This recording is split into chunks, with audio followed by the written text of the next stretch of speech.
প্রিয় সুধী, আপনারা জানেন আজকে 5ই জানুয়ারি 2025, ঈসা আলাইহিসসালামের বয়স হলো 2025 বছর। এই যে 2025 আমরা লিখি, এটি মূলত ঈসা নবীর বয়স বলা হয়েছে। ঈসা আলাইহিস সালামের জন্ম নিয়ে অনেক কথা আছে। কেউ বলেছেন ঈসা নবী জন্মগ্রহণ করেছেন। খ্রিস্টানদের দুটো ধারণা। তাদের ধারণা মতে একটি হচ্ছে, তারা মনে করেন যে ঈসা আলাইহিস সালাম 25শে ডিসেম্বর, তারা এটাকে মনে করেন।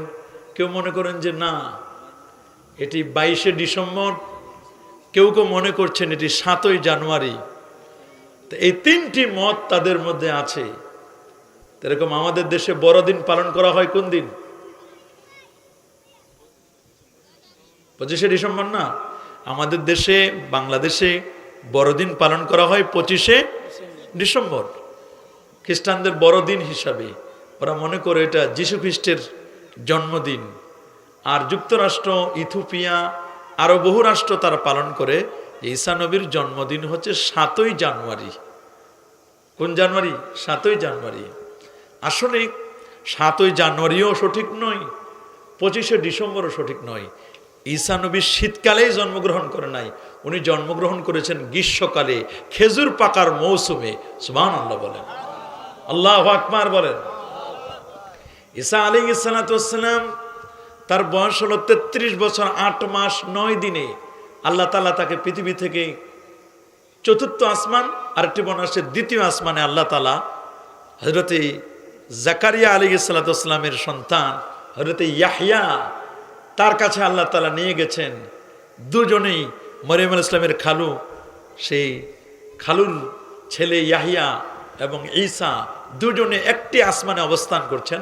7 আসমানে 8 জন নবী অবস্থান করছেন। 7টি আসমানে 8 জন নবী।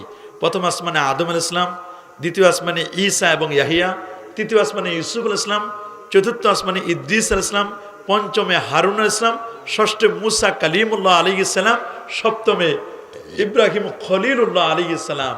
7 আসমানের নবী হলো 8 জন, এক আসমানে 2 জন নবী, সেটা হলো দ্বিতীয় আসমান। আল্লাহু আকবার বলেন। তো ওনার বয়স 33 বছর 8 মাস, এই পর্যন্ত আল্লাহ স্টপ করে দিয়েছেন। উনি পৃথিবীতে যখন আসবেন তখন তার বয়স শুরু হবে 33 বছর 8 মাস 10ম দিন থেকে বয়স শুরু হবে। এটা হাদিসের মধ্যে আসে যে ওয়ায়ানজিলু ঈসা ইবনে মারিয়াম, ঈসা ইবনে মারিয়াম তিনি আগমন করবেন। তিনি আগমন করবেন কোথায়, এ নিয়ে কথা আছে। প্রসিদ্ধ মত যেটি সহিহ মুসলিমের বর্ণনা, যে তিনি সিরিয়ার রাজধানী দামেস্কের জামে মসজিদের মানারাতুল বাইদা, শুভ্র সাদা মিনারায় 2 জন ফেরেশতার কাঁধে ভর করে ঈসা রুহুল্লাহ তিনি আসবেন এবং এসে পৃথিবীতে 45 বছর তিনি থাকবেন। কয় বছর? ওয়ায়াতাজাওয়াজু, তিনি বিয়ে করবেন, ওয়ায়ুলাদু লাহু, এবং তার সন্তানও হবে। সুবহানাল্লাহ বলেন। ওনার কি হবেন? সন্তান হবে। ওয়ায়ামকুসু 45 সানা, তিনি পৃথিবীতে এসে 45টি বছর তিনি বাঁচবেন। সুম্মা ইয়ামুতু, এরপর তিনি ইন্তেকাল করবেন।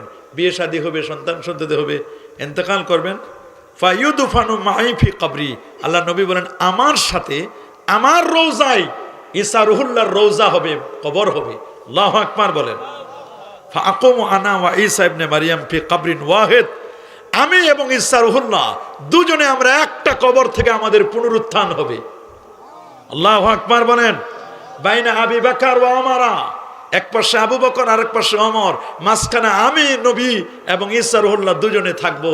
দুই দিকে 2 জন আমার সহযোগী থাকবে, একজন আবু বকর সিদ্দিক রাদিয়াল্লাহু তাআলা, আরেকজন হলেন হযরত ওমর ফারুক রাদিয়াল্লাহু তাআলা, আর আমার পায়ের দিক থেকে থাকবেন হযরত বিলাল রাদিয়াল্লাহু তাআলা। আল্লাহু আকবার বলেন।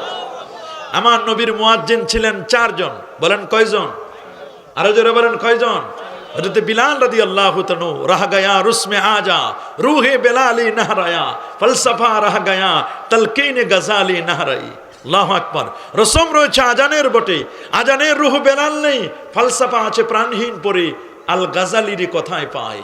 হযরত বিলাল রাদিয়াল্লাহু তাআলা, নবী বলেন আমি বেলাল, তোমার পায়ের আওয়াজ, তোমার জুতোর আওয়াজ আমি জান্নাতে শুনেছি। আল্লাহু আকবার বলেন। এমন কি আমল করো বেলাল? হযরত বিলাল বলেন, হুজুর আমি আর কি আমল করব? আমি তো আজান দেওয়ার আগে একটু উজু করে নিই, উজুর পরে মসজিদে গিয়ে দুখুলুল মসজিদ, তাহিয়াতুল উজু, এগুলো নফল নামাজ আমি পড়ি। কারণ রাসূল বলেছে, ইন্নাল আবদা লা ইয়াতাকাররাবু ইলাইয়া বিন নওয়াফিল, বান্দা নফল ইবাদতের মাধ্যমে আল্লাহ পাকের নৈকট্য অর্জন করতে পারে। তো হযরত বিলাল রাদিয়াল্লাহু তাআলা কাফরি কালো মানুষ, নবীর মুয়াজ্জিন ছিলেন। আরেকজন মুয়াজ্জিন ছিল হযরত আব্দুল্লাহ ইবনে উম্মে মাকতুম, দৃষ্টি প্রতিবন্ধী সাহাবী। দৃষ্টি প্রতিবন্ধী হলে তার দ্বারা কাজ হয় না এমন কথা নয়, বরং দৃষ্টি প্রতিবন্ধী সাহাবীকে আল্লাহ নবী তাকে কাজে লাগিয়েছিলেন, তাকে হিউম্যান রিসোর্স বানিয়েছিলেন। দৃষ্টি প্রতিবন্ধী সাহাবী আব্দুল্লাহ ইবনে উম্মে মাকতুম রাদিয়াল্লাহু তাআলা, তিনি মদিনার মসজিদের তিনি আজান দিতেন। আল্লাহ নবী যখন যুদ্ধের ময়দানে যেতেন, যুদ্ধের ময়দানে গেলে আল্লাহ নবী মদিনার ইমাম বানায় দিতেন আব্দুল্লাহ ইবনে উম্মে মাকতুমকে। এই জন্য প্রয়োজনে ওলামায়ে কেরাম বলেছেন, দৃষ্টি প্রতিবন্ধী তার পিছনে নামাজ আদায় করতে কোনো বাধা নেই, বিনা প্রয়োজনে সুস্থ মানুষ থাকলে কোনো কথা নাই। কিন্তু আল্লাহ নবী আব্দুল্লাহ ইবনে উম্মে মাকতুম রাদিয়াল্লাহু তাআলা, তাকে কিন্তু মসজিদে নববীর মাঝে মধ্যে ইমামতিও করা লাগতো। নবী যখন যুদ্ধের ময়দানে চলে যেতেন, বদর, উহুদ, খন্দক, হুনাইন, খাইবার, এই সমস্ত যুদ্ধে যখন নবীজি চলে যেতেন, সুবহানাল্লাহ। আরেকজন মুয়াজ্জিন ছিলেন হযরতে আবু মাহাজুরা, সুবহানাল্লাহ বলেন। আরেকজন ছিলেন আব্দুল্লাহ ইবনে যায়েদ ইবনে আব্দে রাব্বি। আবু মাহাজুরা হুনাইনের যুদ্ধের সময়, হযরত আবু মাহাজুরা রাদিয়াল্লাহু তাআলা হুনাইনের যুদ্ধ যখন হলো, নবী যখন লাম্মা রাজা রাসূলুল্লাহ সাল্লাল্লাহু আলাইহি ওয়াসাল্লাম মিন হুনাইনা, আল্লাহ নবী যখন হুনাইনের যুদ্ধ থেকে রিটার্ন করছিলেন, ফিরছিলেন, তখন জিরানা নামক জায়গায় নবীজি একটু অবস্থান করছিলেন। গনিমতের মানগুলো বন্টন করবেন কিনা, হুনাইনের যুদ্ধ থেকে ওইখানে একটু আশ্রয় নিচ্ছিলেন। তো রাসূল আকরাম সাল্লাল্লাহু আলাইহি ওয়াসাল্লাম তিনি সাহাবায়ে কেরামদেরকে বললেন যে আজান দাও। তো একজনে আজান দিচ্ছিলেন। তো হযরতে আব্দুল্লাহ ইবনে হুযাইফা, হযরতে আব্দুল্লাহ ইবনে যায়েদ ইবনে আব্দে রাব্বি এবং আবু মাহাজুরা, তা আবু মাহাজুরা তিনি তার ইসলাম গ্রহণের বিষয়টি লক্ষ্য করে বলছেন যে শোনো, আমার বিষয়টি হচ্ছে এই। আবু মাহাজুরা রাদিয়াল্লাহু তাআলা তিনি বলেন, আমরা একবার 10 জন কিশোর গ্যাং থাকে না এরকম 10 জন, আমরা 10 জন এরকম কিশোর যুবক আমরা মুসলমানদেরকে খুঁজতে লাগলাম, দেখি তো কোনো মুসলমান পাওয়া যায় কিনা। তা আমরা খুঁজতে আমরা চলে আসলাম একেবারে জেরানা নামক জায়গার কাছে।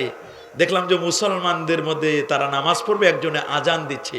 তা আমরা একটু দূরে আছি, যখন আজান দিচ্ছে আমরা আজানটা যখন শুনলাম, শোনার পরে আমরা প্রত্যেকেই মুসলমানের আজানটা ব্যঙ্গ করতে লাগলাম। ওরাও আজান দেয়, আমরাও আজান দেওয়া শুরু করলাম। আমাদের উদ্দেশ্য ছিল ব্যঙ্গ করা, আর ওদের উদ্দেশ্য ছিল, আজানটি দেওয়ার উদ্দেশ্য ছিল মানুষদেরকে আহ্বান করা, আর নেদা লিসসালাত, নামাজের জন্য আহ্বান করা, হাইয়া আলাস সালাহ হাইয়া আলাল ফালাহ। এটা রাসূল আকরাম সাল্লাল্লাহু আলাইহি সাল্লাম সাহাবায়ে কেরাম শুনলেন, দেখো এরা আজান দিচ্ছে। তো নবীজি বললেন, দেখো এদের মধ্যে একজন খুব স্মার্ট একটা ছেলে আছে, তার কণ্ঠটা বড় সুন্দর, ওকে ডাকো দেখি ওদেরকে। বলে কার কণ্ঠ সুন্দর হুজুর, আমরা তো চিনি না। তা আল্লাহ নবী 10 জন যে ছিল কিশোর, 10 জনকে ডাকলেন। ডাকার পরে রাসূলুল্লাহ সাল্লাল্লাহু আলাইহি ওয়াসাল্লাম 10 জনকে ডাকার পরে বললেন, প্রত্যেকে আজান দাও। এখন তো এরা আজান দেওয়া শুরু করছে। শেষ পর্যন্ত 1 2 3 4 5 6 7 8 9 জন শেষ, একজনও পছন্দ হলো না। লাস্টে যিনি আজান দিলেন তিনি হচ্ছেন আবু মাহাজুরা। আল্লাহু আকবার বলেন। হযরত আবু মাহাজুরা রাদিয়াল্লাহু তাআলা তিনি এখনো ইসলাম কবুল করেন নাই, আজান দিলেন। আজান যখন দেওয়ার জন্য বলছে হুজুর আমি তো আজান ভালো করে শিখি না, আমি তো শুধু ব্যঙ্গ করেছি। তা আজানের কণ্ঠটা ছিল খুব সুন্দর কণ্ঠ, অসাধারণ কণ্ঠ। আল্লাহ নবী এবার তাকে ডাকলেন। ডাকার পরে তার মাথার সামনের চুলের গোছাটা ধরলেন। ধরার পরে নবীজি তাকে নিজেই শিক্ষা দিচ্ছেন, বলে আল্লাহু আকবার আল্লাহু আকবার। এরকম করে করে নবীজি নিজেই আজানের কালেমাগুলো শিক্ষা দিলেন। আশহাদু আল্লা ইলাহা ইল্লাল্লাহ ওয়া আশহাদু আন্না মুহাম্মাদার রাসূলুল্লাহ, এরকম করে কালেমাগুলো শিক্ষা দিচ্ছেন। উনি এটা শিখে নিলেন। শিখে নেওয়ার পরে আল্লাহ নবী তাকে বললেন, যাও তুমি এবার মক্কাতুল মুকাররমা, পৃথিবীর শ্রেষ্ঠ ঘর আল্লাহর ঘরের তুমি মুয়াজ্জিন হয়ে যাও। আল্লাহু আকবার বলেন। আল্লাহর ঘরের তাকে মুয়াজ্জিন বানায় দিলেন। আল্লাহর ঘরের মুয়াজ্জিন বানায় দিলেন, যে ঘরে 1 রাকাত নামাজ পড়লে 1 লক্ষ রাকাতের সওয়াব। সুবহানাল্লাহ বলেন। আল্লাহু আকবার বলেন। 1 লক্ষ রাকাতের সওয়াব। হযরত আবু মাহজুরা তিনি বললেন যে শোনো, আমার জীবনের অবস্থা হলো এই, আমার জীবনের শেষ বেলায় আমার অবস্থা হয়েছিল, আমার মাথার চুলগুলো অনেক বড় ছিল, লম্বা ছিল, মেয়ে মানুষের চুলের মতো আমার অবস্থা ছিল। বলে এই মেয়ে মানুষের চুলের মতো অবস্থা ছিল এই কারণেই যে আল্লাহ নবী আমার এখানে চুলের গসাটা ধরেছিলেন, নবীজির বরকতি হাত লেগেছিল। তাবাররুক বিল আম্বিয়া, নবীদের হাতের বরকত এত বেশি, অনেকে তো বরকত স্বীকার করতে চায় না। ওলিয়া উলিয়াদের বরকত, নবীদের বরকত, তাবাররুক বিল আম্বিয়া। আল্লাহ নবী এই যে হাত ধরেছিলেন, হাত ধোয়ার পর উনি বলছেন আমি মরে গেলেও তোমরা আমার চুলগুলো কাটবে না। আমার বিশ্বাস, আমার এই চুল ইন্তেকাল পর্যন্ত, আমি কবর পর্যন্ত আমার নবীর হাতের ধরা, নবীজির দস্ত মোবারকের ছোঁয়া লেগেছিল এই চুলের মধ্যে। এই চুলটা আমি কাটবো না। তিনি যতদিন বেঁচে ছিলেন তিনি চুল কাটেন নাই, কবর পর্যন্ত আল্লাহ নবীর হাতে হাত মোবারক, দস্ত মোবারকের ধরা এই চুল নিয়ে তিনি কবর পর্যন্ত গিয়েছিলেন। আল্লাহু আকবার বলেন, আরো জোরে আল্লাহু আকবার। হযরতে ঈসা রূহুল্লাহ এবং আমাদের পেয়ারা নবী উঠবেন দুজনে একটা রোজা থেকে, এক কবর থেকে। দুই পাশে, এক পাশে আবু বকর, এক পাশে ওমর রাদিয়াল্লাহু তাআলা আনহু, পিছনে হযরতে বিলাল রাদিয়াল্লাহু তাআলা আনহু। এইভাবে করে নবীজি উঠবেন। আল্লাহর হাবিব সাল্লাল্লাহু আলাইহি ওয়াসাল্লাম তিনি বলেন আল্লাহ নবী পৃথিবীতে আসবেন, ইজা উকিমাতিস সালাহ, আল্লাহ নবী ঈসা রূহুল্লাহ তিনি আগমন করবেন মাগরিবের, যখন আযান দেওয়া হবে, আযানের পরে ইকামত হবে। ফায়ানজিলু ঈসা ইবনে মারইয়াম, ঈসা ইবনে মারইয়াম তিনি আগমন করবেন। ফাআম্মাহুম, তিনি তাদেরকে নিয়ে ইমামতি করবেন। ফাইজা রাউ আদুউল্লাহি যাবা কামা ইয়াযুবুল মিলহু ফিল মা ফালাউ তারাকাহুল লিআনজাবা হাত্তা ইয়াহলিকা ওয়ালাকিন ইয়াকতুলুহুল্লাহু বিয়াদিহি ফারিগুম দামাহু ফি হারবাতিহি। রাওয়াহু মুসলিম। মুসলিম শরীফের হাদিস। নামাজের পরে 40 জন যুবক নিয়ে ইমাম মাহদী এবং ঈসা রূহুল্লাহ এরা মিলে তারা দাজ্জালকে হত্যা করবে। কাকে বলেন না, কাকে? দাজ্জালকে হত্যা করবে। দাজ্জালকে হত্যা করবে। দাজ্জালকে হত্যা করবে বাবুল লুদ কি নামক জায়গায়, বলেন কি নামক জায়গায়? বাবুল লুদ। এই জায়গায় তিনি তাকে কি করবেন? হত্যা করবেন। এটি হাদিসের মধ্যে স্পষ্ট করে আল্লাহর হাবিব প্যারা নবী ও রসুল করিম সাল্লাল্লাহু আলাইহি ওয়াসাল্লাম তিনি বলে দিয়েছেন, ইনদাল মানারাতিল বাইদা শারকিয়ে দামেস্ক বাইনা মাহওয়াজাতাইন ওয়াদিয়ান কাফাইয়া আলা আজনিহাতি মালাকাইনি। দুজন ফেরেশতার কাঁধে ভর করবেন। ইজা তাআ রাসাহু কাতারান ওয়া ইজা রাফাহু তাহদারু মিনহু মিসলু জুমানিন কাল্লুলু। আল্লাহু আকবার বলেন। হযরত ঈসা আলাইহিস সালাতু ওয়াসসালাম আসবেন। এইজন্য ঈসা নবীর ব্যাপারে অনেকে অনেক রকমের ধারণা করে। ইহুদিরা বলে ঈসা আলাইহিস সালাম এরা ওয়ালাদুজ জিনা, জিনাকারিনীর সন্তান। নাউজুবিল্লাহ বলেন। ওরা বলে ঈসা আলাইহিস সালাম ওয়ালাদুজ জিনা, জিনাকারিনীর সন্তান।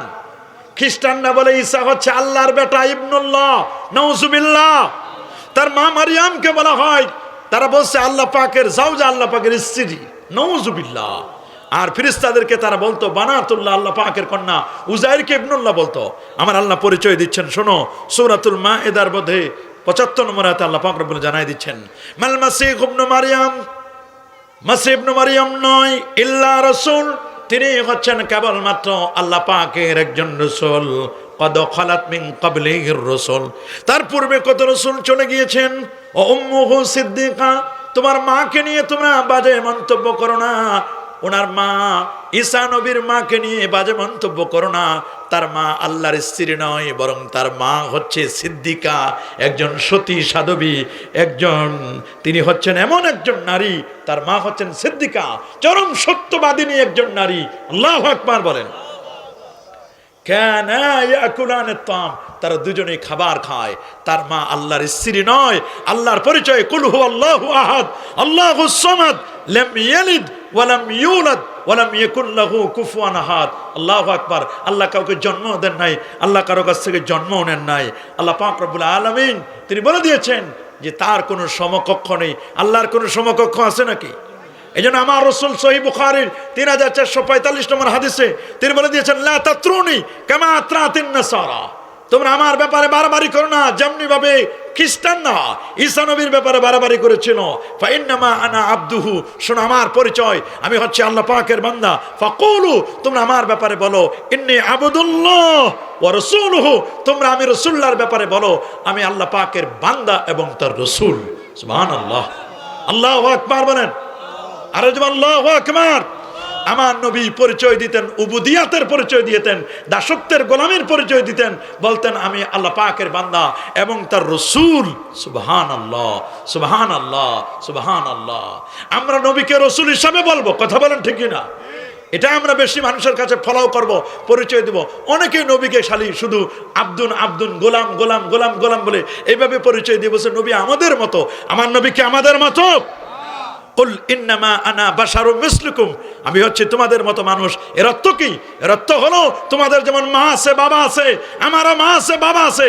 আমি জিনসে বাশার, আমি জিনসে মালাক নয়, জিনসে জিন নয়, আমি জিন না, আমি ফেরেশতা নয়। আমার পরিচয় আমি মানুষ নবী। বলেন আমার নবী কি নবী? মানুষ নবী। এটা অনেকে বুঝতে চায় না। আমার নবী তিনি মানুষ নবী। আমার নবী বলছেন আমি মানুষ নবী। আইয়ুকুম ইয়াতিনি, আইয়ুকুম কে আছো, আইয়ুকুম মিসলি কে আছো তোমরা আমার মতো। সাহাবায়ে কেরাম বলছে ক্বালু লাসনা কা হায়াতিকা ইয়া রাসূলুল্লাহ, আমরা কেউ আপনার মতো নই, আপনার তুলনা আপনি নিজেই। সেই ঈসা আলাইহিস সালাতু ওয়াস সালাম, তার জন্মটা ছিল একটা মিরাকেল, অত্যাশ্চর্য জন্ম। সুবহানাল্লাহ বলেন। ঈসা রুহুল্লাহ যে জন্মগ্রহণ করেছেন তার কি বাবা ছিল নাকি? পৃথিবীর বিজ্ঞানীরা বলবে, হিউম্যান অ্যানাটমি, এমব্রিওলজি, ভ্রূণতত্ত্ববিদরা বলবে পৃথিবীতে বাবা ছাড়া সন্তান হয় না। ক্রোমোজোম লাভে পুরুষের ওয়াই, নারীর এক্স, এক্স এবং ওয়াই মিলে সন্তান হবে ছেলে, পুরুষের এক্স, নারীর এক্স, ডাবল এক্স মিলে সন্তান হবে মেয়ে। আমার আল্লাহ বলেন শোনো, আমি যদি দেই তাহলে এক্সও লাগে না, ওয়াইও লাগে না। এক্সও ছিল না, ওয়াইও ছিল না আদম নবীর, এক্সও নাই ওয়াইও নাই। আর মা হাওয়া আলাইহিস সালাম, তার ডান পাজর থেকে আল্লাহ তাআলা বানায় দিলেন একটা ওয়াই থেকে এক্স বানালেন, নারী বানায় দিলেন। সুবহানাল্লাহ। আর ঈসা রুহুল্লাহ, তার বাবা নাই, বাবা ছাড়া ওয়াই ছাড়া আরেকটা ওয়াই বানায় দিলেন। এটা যিনি করতে পারেন তিনি কে? ঈসা নবী জন্মগ্রহণ করলেন ফিলিস্তিন শহরে। বলেন কোথায়? ফিলিস্তিনের বেথলেহেম। আল্লাহ নবী যখন মেরাজে যাচ্ছিলেন, মেরাজে যাওয়ার সময় নবীজির সিনাটা চাক করার পরে, ওপেন হার্ট সার্জারি করার পরে জান্নাতি গাড়ি বরাকে করে বলা হলো বরাকটা 3টে জায়গায় স্টপেজ দিবে। তার একটা হলো ইয়েসরিব, এটা হলো মদিনা শরীফের পূর্ব নাম। আরেকটা হলো বেথলেহেম। বলে এই জায়গায় আপনি 2 রাকাত নামাজ পড়েন। নামাজ পড়ার পরে জিবরিল আমিন জিজ্ঞেস করলেন আতাদ্রি আইনা সাল্লাইতা, আপনি কি জানেন কোথায় নামাজ পড়েছেন? বলে না আমি তো জানি না কোথায় নামাজ পড়েছি। বলে সাল্লাইতা বাইতা লাহমিন, আপনি নামাজ পড়েছেন বেথলেহেমে, আল্লাহ যে উলিদা ফিহে ঈসা রুহুল্লাহ, যেখানে ঈসা নবী জন্ম নিয়েছিল। সুবহানাল্লাহ বলেন। কেউ বলছেন মদিনাতুন নাসেরা, নাসেরা সিটিতে জন্ম নিয়েছেন হযরত ঈসা আলাইহিস সালাতু ওয়াস সালাম। তবে খ্রিস্টানরা তাকে চিনে, খ্রিস্টানরা তাকে বলে জাসাস ক্রাইস্ট, খ্রিস্টানরা তাকে চিনে জাসাস ক্রাইস্ট, যিশু খ্রিস্ট। আমরা ঈসা নবীকে চিনি একজন আল্লাহর পয়গম্বর হিসেবে। কথা বলেন ঠিক কিনা? আমরা ঈসা নবীকে চিনি একজন আল্লাহ পাকের পয়গম্বর হিসেবে, আর তারা তাকে চিনে কি? জাসাস ক্রাইস্ট, যিশু খ্রিস্ট হিসেবে চিনে। কোরআনে তার কতগুলো নাম দেওয়া হয়েছে। কোরআনুল কারিমে আল্লাহ তাকে দিয়েছেন কালিমাতুল্লাহ।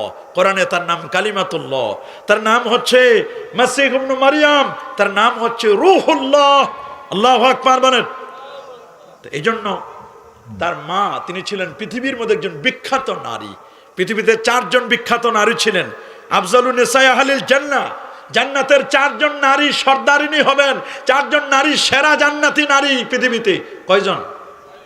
একজন হচ্ছেন খাদিজা বিনতু খুয়াইলিদ, একজন হলেন রাসূলুল্লাহর স্ত্রী আমাদের মা খাদিজাতুল কুবরা রাদিয়াল্লাহু তাআলা আনহা, খাদিজা তাহেরা, যাকে আমার আল্লাহ নিজেই সালাম দিয়েছিলেন। সুবহানাল্লাহ বলেন। মহিয়সী নারী। আরেকজন ফাতেমা বিনতে মুহাম্মদ সাল্লাল্লাহু আলাইহি ওয়াসাল্লাম, নবীর কন্যা ফাতেমা রাদিয়াল্লাহু তাআলা আনহা। আরেকজন হলেন আসিয়া, যিনি হলেন ফেরাউনের স্ত্রী আসিয়া। আরেকজন হচ্ছেন মারইয়াম আলাইহিস সালাতু ওয়াস সালাম। মারইয়াম আলাইহিস সালাম। এই 4 জন মহিলা, 4 জন মহিয়সী নারী, পৃথিবীর মধ্যে সেরা নারী। আল্লাহু আকবার বলেন। আমরা যদি দেখি ঈসা নবীর জন্মটা কেমনে হলো, আমরা ডাইরেক্ট যদি কোরআন মাজিদ থেকে কোট করি, সূরাত মারইয়ামে আল্লাহ তাআলা বলেন ওয়াযকুর ফিল কিতাবে মারইয়াম ইযিন তাবাজাত মিন আহলিহা মাকানান শারকিয়্যা।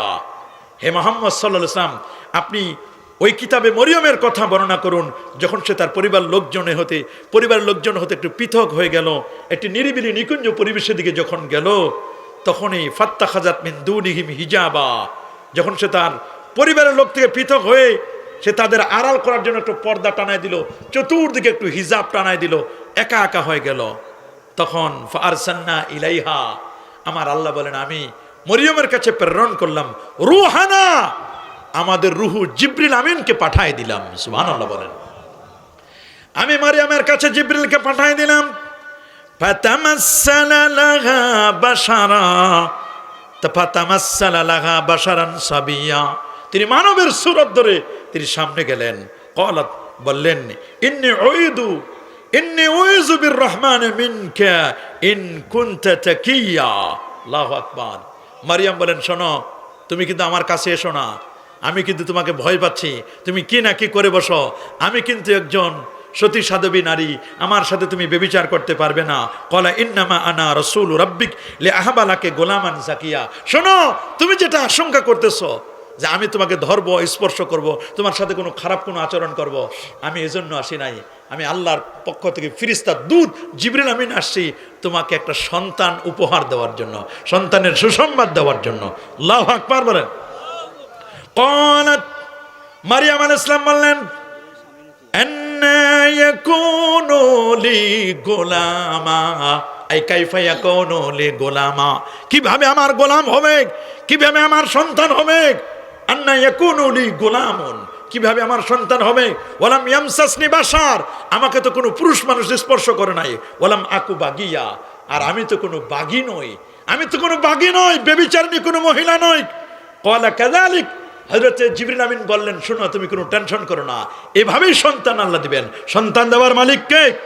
ক্বালা কাযালিকা রাব্বুকা ওয়া হুয়া আলা হাইয়িনুন, আল্লাহ, এটা আল্লাহর পক্ষে এটা সম্ভব। ওয়ালিনাজআলাহু আয়াতান লিন-নাস ওয়া রাহমাতাম মিন্না ওয়া কানা আমরাম মাকদিয়া, আল্লাহ এটা সিদ্ধান্ত, আল্লাহ তাআলা এইভাবে তোমাকে সন্তান দান করবেন। সুবহানাল্লাহ বলেন। জিবরিল আমিন এসে একটা মুখে ফু দিয়ে দিলেন, বলেন, চুপ, তুমি কোনো কথা বলবে না।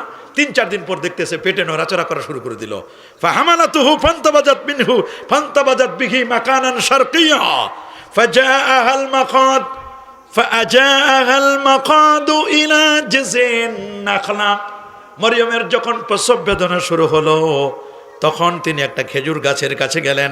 ক্বালাত ইয়া লাইতানি মিততু ক্বাবলা হাদা ওয়া কুনতু নাসিয়াম মানসিয়া, আমি যদি মরে যেতাম, সব ভুলে যেতাম, স্মৃতিভ্রম হয়ে যেত, কারো কোনো প্রশ্নের উত্তর দেওয়ার লাগতো না।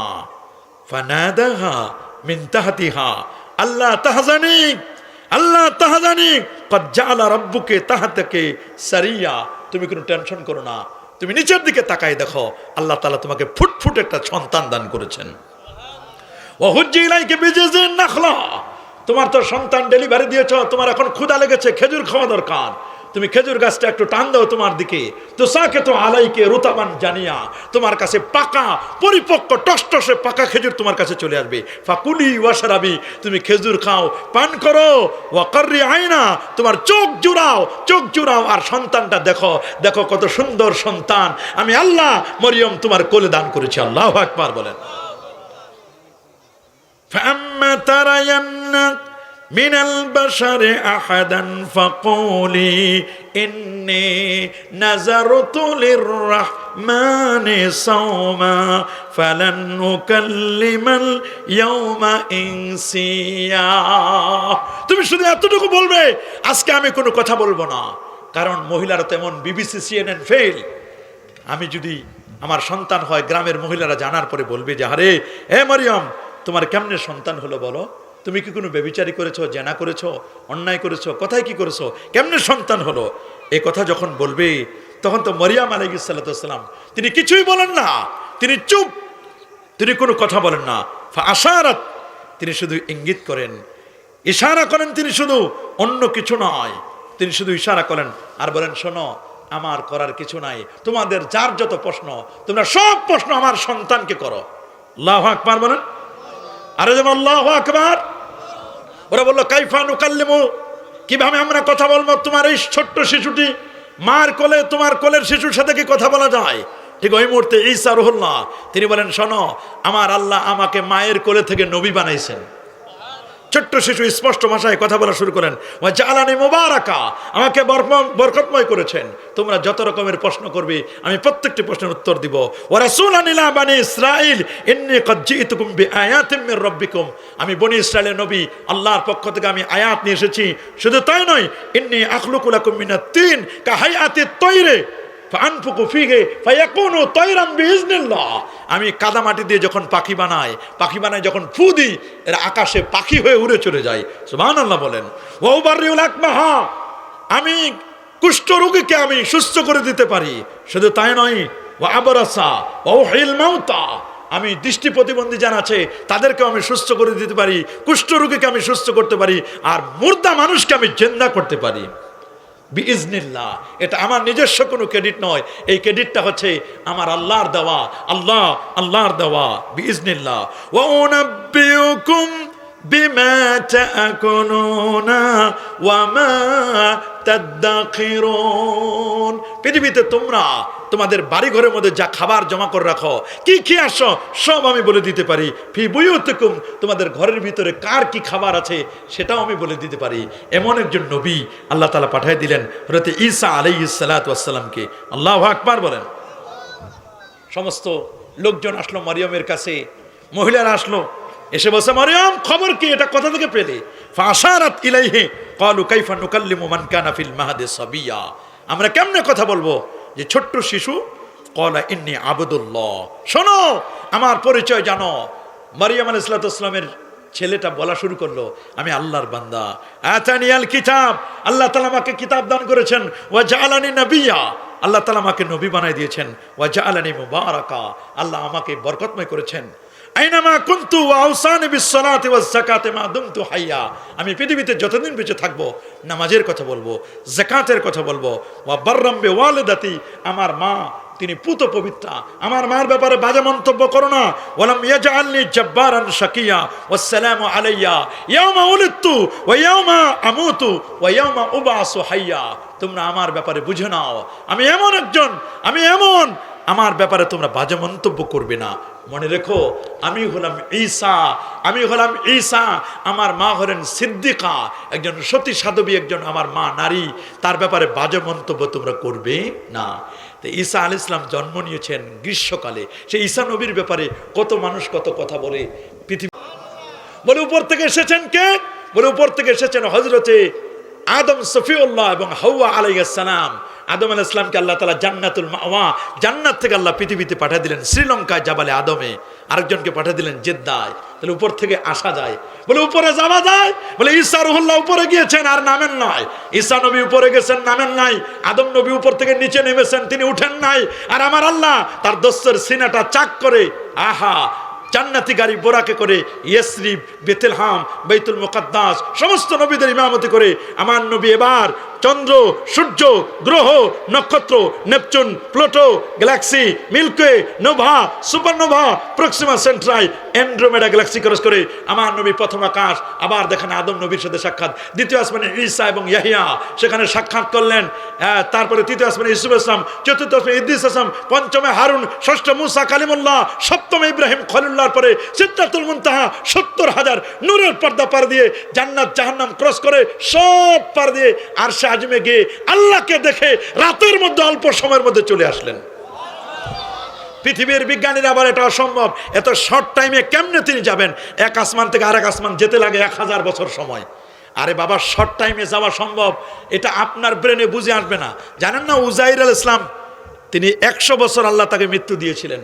আমাতাহুল্লাহু মিআতা আম, 100 বছর মৃত্যু দিয়েছিলেন। 100 বছর পরে যখন উজাইর আলাইহিস সালামকে আল্লাহ তাআলা জিন্দা করলেন, সুম্মা বাসাহু ক্বালা কাম লাবিস্তা, উজাইর কত বছর ঘুমিয়েছিলে? উজাইর আলাইহিস সালাম বললেন, লাবিস্তু ইয়াওমান আও বাদা ইয়াওম, আমি একদিন অথবা একদিনের বেশি আমি ছিলাম না। আল্লাহ বলেন, বাল লাবিস্তা মিআতা আম, তুমি 100 বছর ঘুমাইছিলা, 100 বছর আমি আল্লাহ তোরে মৃত্যু দিয়েছিলাম। হযরত ওমর ইবনুল খাত্তাব রাদিয়াল্লাহু তাআলার কাছে 4টা প্রশ্ন পাঠিয়েছিলেন এক ইহুদি ওমরের জ্ঞান পরীক্ষা করার জন্য। আর ওমরকে বলেছিলেন, ওমর আমার 4টা প্রশ্নের উত্তর দিবে। এমন একজন ব্যক্তি যিনি ইন্তেকালের পরে, মৃত্যুর পরে গোটা পৃথিবীর ভ্রমণ করেছিলেন, এমন একজন নবীর নাম বলো দেখি। মৃত্যুর পরেও গোটা পৃথিবী ভ্রমণ করেছিলেন, সুবহানাল্লাহ। তাকে প্রশ্ন করলেন 2, এমন একজন যার হাতও বাঁধা পাও বাঁধা, জেলখানার মধ্যে আছে হাত বাঁধা পা বাঁধা, কিন্তু শ্বাস প্রশ্বাস নিতে পারে না, তারপরও জীবিত।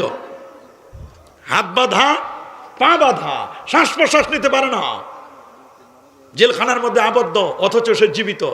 এমন শিশুটির নাম কি জিজ্ঞেস করলেন। 3 নম্বর জিজ্ঞেস করলেন, তুমি বলো তো এমন একজন হজরতে ওমর ইবনুল খাত্তাব রাদিয়াল্লাহু তাআলাকে জিজ্ঞেস করলেন, এমন একটি জায়গার নাম বলো যে জায়গার সূর্যের আলো একবার পড়েছে, কিয়ামত পর্যন্ত সূর্যের আলো আর পড়বে না। লাস্ট প্রশ্ন করেছিলেন, একসাথে 2টা সন্তান জন্ম নিল, 2জন জন্ম নিল, একসাথে 2জন মারা গেল। একজনের বয়স 100 বছর কম, আর একজনের 100 বছর কম, আরেকজনের বয়স 100 বছর বেশি। একজনের বয়স 50 বছর, আরেকজনের বয়স 150 বছর। এটা কেমনে হলো? একসাথে 2টা শিশু জন্ম নিল, অথচ মারা গেল একসাথে, অথচ একজনের বয়স 150 বছর, আরেকজনের বয়স হলো 50 বছর। এটা কেমনে সম্ভব? কই এই 2টা শিশুর নাম বলো। এই 2টা শিশুর মধ্যে একজন হযরত উযাইর আলাইহিস সালাম। সুবহানাল্লাহ বলেন, আল্লাহু আকবার বলেন। আল্লাহ তাআলা তাকে হায়াত দান করেছিলেন 150 বছর, কিন্তু 50 বছর তিনি মৃত্যুর মধ্যে কাটাই দিয়েছিলেন। 50 বছর পর আবার তাকে আল্লাহ তাআলা জিন্দা করেছিলেন। যখন বক্তে নসর বাইতুল মুকাদ্দাসের উপর হামলা করেছিল, বাইতুল মুকাদ্দাস ভেঙে চুরমার করে দিয়েছিল আশপাশের সব অঞ্চলগুলো, তখন উযাইর আলাইহিস সালাম, নবী উযাইর আলাইহিস সালাম, তিনি ফিলিস্তিন দেখার জন্য যাচ্ছিলেন, দেখলেন ভঙ্গুর, সব কিছু নষ্ট করে দিয়েছে। উযাইর আলাইহিস সালাম আল্লাহকে বলেন, আল্লাহ এইরকম একটা দেশ, এই অবস্থা, এটাকে তুমি আবার জিন্দা করতে পারো? নিয়ম হলো নবীরা যখন কোনো কিছু যে প্রশ্ন করে, আল্লাহ তাআলা তাদেরকে থিওরিক্যাল দেখান না, তাদেরকে প্র্যাকটিক্যাল আল্লাহ দেখাই দেন। এ উযাইর, আমি তোমাকে প্র্যাকটিক্যাল দেখাবো। 100 বছর মৃত্যু দেওয়ার পরে দেখো, উঠো। আল্লাহ, আমি যে 100 বছর ঘুমাইছিলাম তার প্রমাণ কি? আল্লাহ বলেন, ফানদুর ইলা তুআমিকা ওয়া শারাবিকা লাম ইয়াতাসান্না, তোমার খাবারের দিকে তাকাও, খাবার এখনো পর্যন্ত পচে নাই। আমি আল্লাহর ফ্রিজের গ্যারান্টি 100 বছর। উনি আঙ্গুরের রসের মধ্যে রুটি ভিজাই দিয়েছিলেন, দেখা এখনো রুটি, ভিজানো রুটি এখনো আছে, রুটি খাবেন তিনি, এখনো একটু নষ্ট হয় নাই। এর দ্বারা আল্লাহ বুঝাই দিলেন, দেখো উযাইর ইসলাম তিনি 100 বছরকে মনে করলেন সামান্যতম। দেখেন না আসহাবে কাহফের 7 জন যুবক, ওয়া কালবুহুম বাসিতুন জারাইহি বিল ওয়াসিদ, ওয়া কালবুহুম বাসিতুন জারাইহি বিল ওয়াসিদ। শুধু তাই নয়, একটা কুকুর সহ 7 জন যুবক পাহাড়ের গুহায় আশ্রয় নিয়েছিল। ওয়ালাবিসু ফি কাহফিহিম 300 সিনিন ওয়াজদাদু তিসা, পাহাড়ের গুহায় 309 বছর পর্যন্ত অবস্থান করেছিলেন। ওরা যখন ঘুম থেকে জাগলো, আল্লাহ জিজ্ঞেস করলেন, কাম লাবিসতুম, কত বছর ঘুমাইলে? তখন তারা বলল, লাবিসনা ইয়াওমান আও বা'দা ইয়াওম, একদিন অথবা একদিনের কিছু বেশি। 309 বছর চলে গেছে, ওটারে তারা মনে করে একদিন অথবা একদিনের কিছু বেশি। উযাইর ইসলাম 100 বছর চলে গেছে, তিনি এটাকে মনে করেন একদিন অথবা একদিনের কিছু বেশি। এই তো অল্প সময়। তাহলে যদি এত অল্প সময়ের মধ্যে এত কিছু হয়ে যেতে পারে, আহা, তা আমার নবী অল্প সময়ের মধ্যে এত কিছু হতে পারে না? নবী অল্প সময়ের মধ্যে আরশে আজিম ঘুরে আসতে পারে না? তার প্রমাণ আল্লাহ তাআলা আরো বহু জায়গায় দিয়েছেন। আপনারা জানেন, নবী সুলাইমান ইসলাম যে চিঠি লিখেছিলেন রানী বিলকিসের কাছে, চিঠির জবাব নিয়ে যখন রানী বিলকিস আসতেছিল, রানী বিলকিস যখন আসতেছে তার দলবল নিয়ে, তখন নবী সুলাইমান ইসলামকে একদল মুরব্বী বলল যে, আচ্ছা আপনি তো আল্লাহর পয়গাম্বর, আপনার বাবাও নবী, রানী বিলকিস আসতেছে আপনার চিঠির জবাব নিয়ে আত্মসমর্পণ করার জন্য, আপনি কি পারেন না?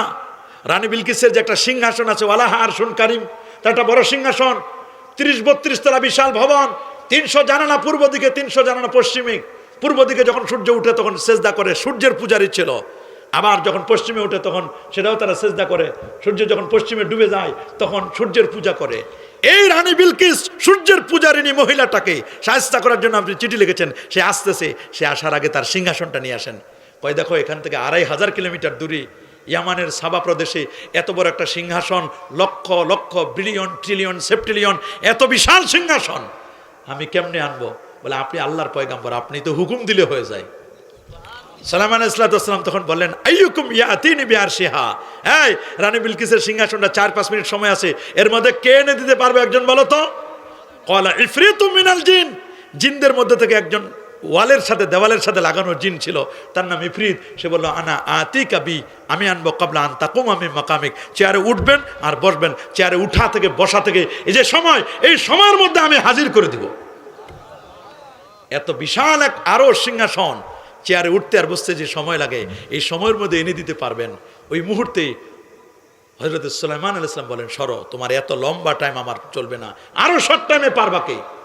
قال الذي عنده علم من الكتاب أنا آتيك به قبل أن يرتد إليك طرفك আল্লাহু আকবার। একজন মুরব্বী মানুষ যার কাছে আসমানি কিতাবের জ্ঞান ছিল, আলেম, সুবহানাল্লাহ বলেন, মুরব্বী আলেম, আলেমের মর্যাদা দেখেন। উনি বলল, বাবা সুলাইমান আমি এনে দিব। বলে আপনার সময়? বলে আমার সময় নিয়ে কোনো টেনশন করবেন না, আমি খুব শর্ট টাইমে এনে দিতে পারবো। বলে বলেন কবলা আন ইয়ারতাদ্দা আলাইকা তরফুক, চোখের পলকে আমি এনে দেব, চোখটা খালি উপর থেকে নিচে মারবেন, খালাস। ফালাম্মা রাহু মুস্তাকিরান ইনদা, চোখ খুলে দেখে বিশাল ভবন রেডি। সুবহানাল্লাহ। সুলাইমান নবী তখন হাতটা ধরে চুমু খেলেন আর বললেন, আপনি কেমনে পারলেন? বলে হাযা মিন ফাদলি রব্বি, এটা আমার রবের অনুগ্রহ, আমার নিজস্ব কোনো ক্রেডিট নাই, আমার আল্লাহ চাইছি, আমি আল্লাহর কাছে চাইছি, আমার আল্লাহ আমাকে দিয়ে দিয়েছেন। তাহলে দেখেন lakh lakh billion trillion সেপ্টিলিয়ন ২,৫০০ kilometre দূরের এত বড় প্রাসাদটা যদি চোখের পলকে এনে দেওয়া যায়, আমার আল্লাহ তার দস্তুরে চোখের পলকে আরশে আজিম ঘুরাইয়া, দিদার দিয়া, সাত আকাশ ভ্রমণ করাইয়া, সিদরাতুল মুনতাহা জান্নাত ভ্রমণ করাইয়া আবার রাতের মধ্যে ফেরত দিতে পারেন না? কি বলেন, পারেন কি না? এটা যিনি করেন তিনি হচ্ছেন আমার আল্লাহ। বলেন, এটা যিনি করেন তিনি হচ্ছেন কে? তিনি হচ্ছেন আমার আল্লাহ, তিনি হচ্ছেন আমার আল্লাহ। এই জন্য আপনাকে বুঝতে হবে, এই পৃথিবীর মধ্যে আজকে আমরা নবীর মেরাজটাকে অনেকে অস্বীকার করে, নবীর মেরাজ অসম্ভব। নবীর জীবনে ৩৪ বার মেরাজ হয়েছিল, ৩৩ বার ছিল স্বপ্ন যোগে, একবার ছিল সশরীরে, এবং এটি ছিল জাগ্রত অবস্থায়। আল্লাহু আকবার বলেন, সশরীরে, এবং এটি ছিল কি? জাগ্রত অবস্থায়, জাগ্রত অবস্থায়, সশরীরে, এবং এটি ছিল জাগ্রত অবস্থায়। আল্লাহু আকবার বলেন, আরো জোরে বলেন আল্লাহু আকবার। আমরা নবীর মেরাজকে বিশ্বাস করি কি করি না? সবাই বলেন, আমরা কি আমার নবীজির মেরাজকে বিশ্বাস করি না? আমাদের সবার আকীদা, আমরা আমাদের নবীর মেরাজুন নবী সাল্লাল্লাহু আলাইহি ওয়াসাল্লামকে আমরা এটা বিশ্বাস করি নবীর মেরাজ এটা সত্য। বলেন নবীজির মেরাজ কি? আরো জোরে বলেন, আমার নবীর মেরাজ কি? আমার নবীজির মেরাজ এটি সশরীরে এবং এটি জাগ্রত অবস্থায়, এটা সত্য। আল্লাহু আকবার বলেন, আরো জোরে আল্লাহু আকবার। আমার নবীর মেরাজ এটা সশরীরে এবং এটি ছিল জাগ্রত অবস্থায়। এটি অনেকে বিশ্বাস করে না, মেরাজ ছিল এটা স্বপ্নিক, এটা স্বপ্নের বিষয় নয়। মেরাজ কি স্বপ্নের বিষয়? স্বপ্নের বিষয় নয়, মেরাজ ছিল সশরীরে এবং জাগ্রত অবস্থায়। মেরাজে নবীজির সিনা চাক হয়েছিল, হাদিসের মধ্যে লেখা আছে, শাক্কা সাদরি ওয়া আখরাজা কালবি, আমার নবীর বক্ষ বিদীর্ণ হলো, সুম্মা গুসিলা বিমায়ে জামজাম, আমার নবীর কলব মোবারক বের করে জমজমের পানি দিয়ে ওয়াশ করলো, সুম্মা উমতুলিয়া বিন নূরি ওয়াল হিকমা, এরপরে নূর দিলেন, হিকমাত দিলেন, জ্ঞান দিলেন, বিজ্ঞান দিলেন, প্রজ্ঞা দিল, সায়েন্স টেকনোলজি যা যা দেওয়া দরকার সব সিনার মধ্যে ঢেলে দিলেন। এরা বুঝে না, এরা কলব খুঁজে পায় না, কয় কলব নাকি হাঁটুতে। আরে ভাই, কলব হাঁটুতে না, কলব মাথা নয়, কলব হলো বামদুদের 2 আঙ্গুল নিচে, এই জায়গায় কলব। আল্লাহ বলেন, লা তা'মাল আবসার ওয়ালাকিন তা'মাল কুলুবুল লাতী ফিস সুদূর, তোমার চোখ অন্ধ হয় না, অন্ধ হয় কলব। কলব নষ্ট হয়ে যায়। কলব কি হয়ে যায়? নষ্ট হয়ে যায়। ফি কুলুবিহিম মারাদুন ফাযাদাহুমুল্লাহু মারাদা ইয়াওমা লা ইয়ানফাউ মালু ওয়ালা বানুন ইল্লা মান আতাল্লাহা বিকলবিন সালিম। আর শয়তানু জাসিমুন আলা কলবি ইবনে আদম ইজা যাকারাল্লাহা খানাসা ওয়া ইজা গাফালা ওয়াসওয়াসা আলা ওয়া ইন্না ফিল জাসাদি লামুদগা ইজা সালাহাত সালাহাল জাসাদু ওয়া ইজা ফাসাদাত ফাসাদাল জাসাদু আলা ওয়া হিয়াল কলব। আল্লাহু আকবার বলেন, আরো জোরে বলেন আল্লাহু আকবার। এই জন্য আপনারা বেশি ফিতনা করবেন না, সমাজ তখন ফিতনা আর ফিতনা। রাসূল বলেন, বাদিরু বিল আমাল, আমলের প্রতি প্রতিযোগিতা করো, আমলের দিকে উৎসাহী হও। ফিতনান কা মুজলিমিল লাইল, তোমাদের কাছে ফিতনা আসতেছে অন্ধকার রাতের মতো।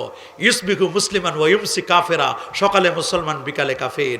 আবার সকালে যে লোকটা সন্ধ্যায় মুসলমান, আবার লোকটি ওয়া ইউসবিহু কাফেরা, সকালবেলা দেখবেন ইমানের ফোল্ডারে কোনো জায়গা নেই।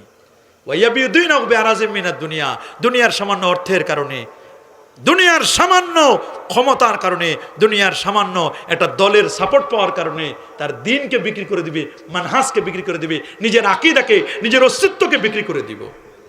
এই জন্য মুশকিল।